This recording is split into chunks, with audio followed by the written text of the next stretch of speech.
Matthew chapter 26. When Jesus had finished saying all these things, he said to his disciples, "As you know, Passover begins in 2 days, and the Son of Man will be handed over to be crucified." At that same time, the leading priests and elders were meeting at the residence of Caiaphas, the high priest, plotting how to capture Jesus secretly and kill him. But not during the Passover celebration, they agreed, or the people may riot. Meanwhile, Jesus was in Bethany at the home of Simon, a man who had previously had leprosy. While he was eating, a woman came with a beautiful alabaster jar of expensive perfume and poured it over his head.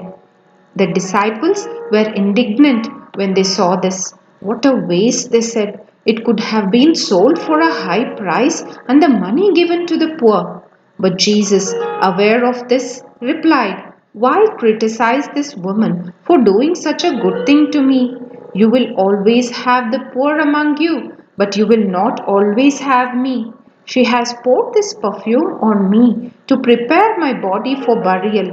I tell you the truth, whenever the good news is preached throughout the world, this woman's deed will be remembered and discussed." Then Judas Iscariot, one of the 12 disciples, went to the leading priests and asked, "How much will you pay me to betray Jesus to you?" And they gave him 30 pieces of silver. From that time on, Judas began looking for opportunity to betray Jesus. On the first day of the festival of unleavened bread, the disciples came to Jesus and asked, "Where do you want us to prepare the Passover meal for you?" "As you go into the city," he told them, "you will see a certain man. Tell him, 'The teacher says, my time has come, and I will eat the Passover meal with my disciples at your house.'" So the disciples did as Jesus told them and prepared the Passover meal there. When it was evening, Jesus sat down at the table with the 12. While they were eating, he said, "I tell you the truth, one of you will betray me." Greatly distressed, each one asked in turn, "Am I the one, Lord?" He replied, "One of you who has just eaten from this bowl with me will betray me. For the Son of Man must die, as the scriptures declared long ago. But how terrible it will be for the one who betrays him! It would be far better for that man if he had never been born." Judas, the one who would betray him, also asked, "Rabbi, am I the one?" And Jesus told him, "You have said it." As they were eating, Jesus took some bread and blessed it. Then he broke it in pieces and gave it to the disciples, saying, "Take this and eat it, for this is my body." And he took a cup of wine and gave thanks to God for it. He gave it to them and said, "Each of you drink from it, for this is my blood, which confirms the covenant between God and his people. It is poured out as a sacrifice to forgive the sins of many. Mark my words, I will not drink wine again until the day I drink it new with you in my Father's kingdom." Then they sang a hymn and went out to the Mount of Olives. On the way, Jesus told them, "Tonight all of you will desert me, for the scriptures say, 'God will strike the shepherd, and the sheep of the flock will be scattered.' But after I have been raised from the dead, I will go ahead of you to Galilee and meet you there." Peter declared, Even if everyone else deserts you, I will never desert you. Jesus replied, I tell you the truth, Peter. This very night, before the rooster crows, you will deny 3 times that you even know me.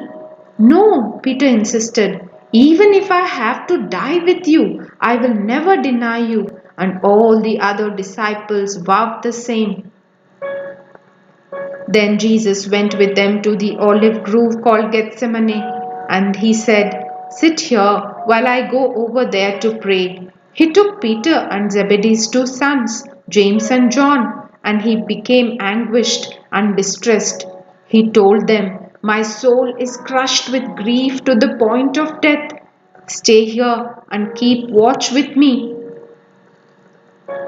He went on a little further and bowed his face to the ground, praying, my Father, if it is possible, let this cup of suffering be taken away from me. Yet I want your will to be done, not mine. Then he returned to the disciples and found them asleep. He said to Peter, couldn't you watch with me even 1 hour? Keep watch and pray so that you will not give in to temptation. For the spirit is willing, but the body is weak. Then Jesus left them a second time and prayed, my Father, if this cup cannot be taken away unless I drink it, your will be done. When he returned to them again, he found them sleeping, for they couldn't keep their eyes open. So he went to pray a third time, saying the same things again. Then he came to the disciples and said, go ahead and sleep, have your rest. But look, the time has come. The Son of Man is betrayed into the hands of sinners. Up, let's be going. Look, my betrayer is here. And even as Jesus said this, Judas, one of the 12 disciples, arrived with a crowd of men armed with swords and clubs. They had been sent by the leading priests and elders of the people. The traitor, Judas, had given a pre-arranged signal. You will know which one to arrest when I greet him with a kiss. So Judas came straight to Jesus. Greetings, Rabbi, he exclaimed, and gave him a kiss. Jesus said, my friend, go ahead and do what you have come for. Then the others grabbed Jesus and arrested him. But one of the men with Jesus pulled out his sword and struck the high priest's slave, slashing off his ear. But away your sword, Jesus told him. Those who use the sword will die by the sword. Don't you realize that I could ask my Father for thousands of angels to protect us and he would send them instantly? But if I did, how would the scriptures be fulfilled that describe what must happen now?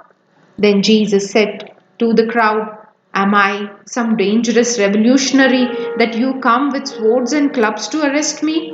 Why didn't you arrest me in the temple? I was there teaching every day. But this is all happening to fulfill the words of the prophets as recorded in the scriptures.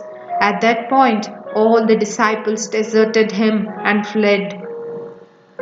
Then the people who had arrested Jesus led him to the home of Caiaphas the high priest, where the teachers of religious law and the elders had gathered. Meanwhile, Peter followed him at a distance and came to the high priest's courtyard. He went in and sat with the guards and waited to see how it would all end.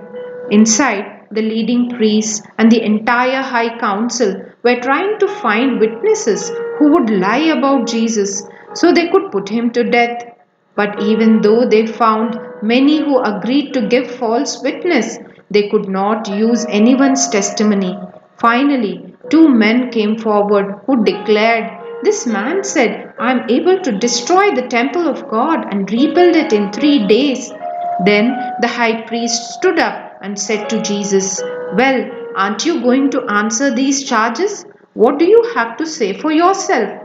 But Jesus remained silent. Then the high priest said to him, I demand, in the name of the living God, tell us if you are the Messiah, the Son of God.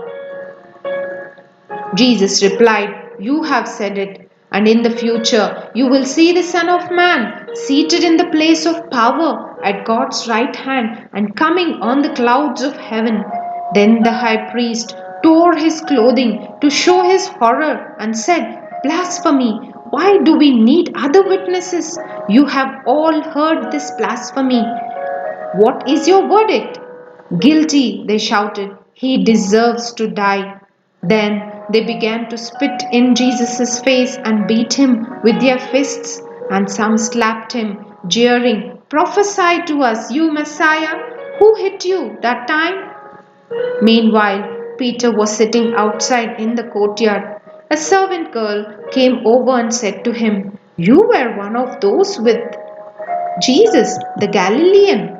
But Peter denied it in front of everyone. I don't know what you're talking about, he said. Later, out by the gate, another servant girl noticed him and said to those standing around, This man was with Jesus of Nazareth.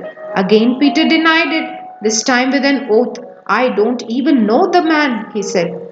A little later, some of the other bystanders came over to Peter and said, You must be one of them. We can tell by your Galilean accent. Peter swore, A curse on me if I am lying. I don't know the man. And immediately the rooster crowed. Suddenly, Jesus' words flashed through Peter's mind. Before the rooster crows, you will deny 3 times that you even know me. And he went away, weeping bitterly.